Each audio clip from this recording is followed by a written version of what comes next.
As Prince Harry prepares to return to the UK next week, many expected at least some sign that things behind palace walls might be shifting. A quiet meeting, a symbolic gesture, even a brief acknowledgement that bridges, however fragile, still existed. But instead of movement, there has been something far louder: silence. No public message, no reported outreach, no hint of a reunion. And in the royal world, silence is rarely accidental. Because while Prince Harry is heading back to Britain, Prince William and Kate Middleton appear to be sending a message of their own, not with statements or interviews, but with distance. Carefully maintained, unmistakably deliberate distance. Whenever Harry returns to the UK, speculation follows instantly. Will he see his brother? Will Kate step in as the peacemaker, as she's often been portrayed? Will this visit mark a turning point after years of tension, revelations, and emotional fallout? This time, expectations were even higher. The visit isn't centered around celebration or ceremony. It's tied to unresolved issues that go to the heart of Harry's relationship with his homeland: security, trust, and belonging. Yet, despite the weight of the moment, Kensington Palace has made no effort to adjust schedules, no suggestion of flexibility, no signal that reconciliation is even on the table. And that absence feels intentional. In royal life, timing is everything. If a meeting were desired, space would have been made, engagements quietly reshuffled, coincidences allowed to happen. But William and Kate's schedule remains firmly intact, moving forward without pause. That alone speaks volumes. Then there's Kate Middleton, long seen as the calming presence within the royal family, the one who understands emotion but values stability. The figure many believed might one day help repair the fractured bond between the brothers. This time, even Kate has remained completely silent. No soft gestures, no subtle signals, no carefully curated moments of warmth. Royal observers suggest this may not be indifference, but alignment. Kate appears fully united with William's approach, choosing consistency over emotional risk, and protecting the future they are building together. In doing so, she reinforces a quiet but powerful message. Whatever sympathy exists privately, the public line will not blur. For Prince William, this moment goes far beyond sibling disagreement. At its core, it's about trust. Years of private conversations becoming public narratives, personal grievances turned into global discussions, and once that line is crossed, it cannot simply be erased. Sources close to the Prince of Wales suggest William believes boundaries are no longer optional. They're necessary, not as punishment, not as retaliation, but as protection. Protection of his family, his role, and the stability of an institution he is preparing to one day lead. From that perspective, Harry's visit becomes symbolic rather than emotional. He may return physically, but access to the inner circle remains closed. What makes this situation especially striking is the lack of drama. There are no confrontational statements, no leaks confirming refusal, no visible hostility, just nothing. And in royal culture, nothing is something. Silence allows distance without escalation. It avoids headlines while still maintaining control. And perhaps most painfully, it removes the possibility of emotional closure. Because anger suggests feeling, silence suggests resolve. For Prince Harry, this visit may carry more weight than logistics or legal matters. It may represent hope, however cautious, that time has softened positions, that distance has created perspective, that family, at its core, still holds space for reconciliation. But the message from William and Kate appears clear. Healing, if it ever happens, will not be rushed, it will not be public, and it will not come at the expense of boundaries already drawn.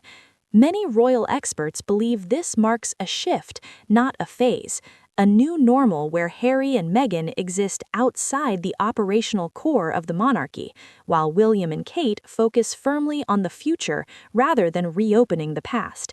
In that sense, this isn't a dramatic snub. There's no door slammed shut. It's simply not being opened.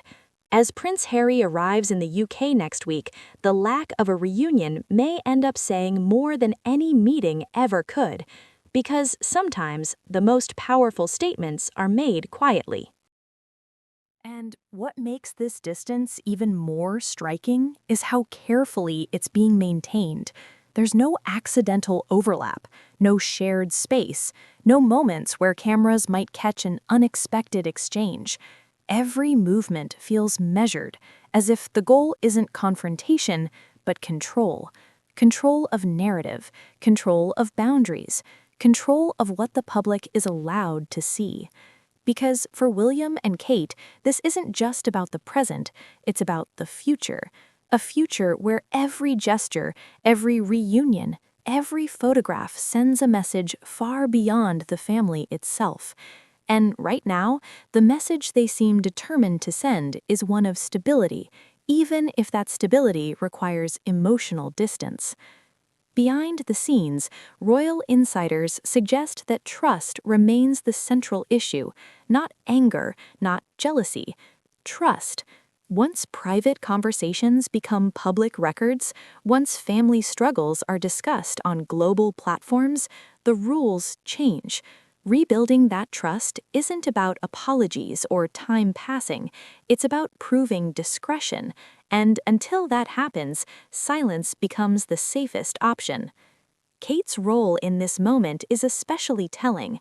For years, she has been viewed as the emotional anchor of the family, someone capable of holding compassion without chaos.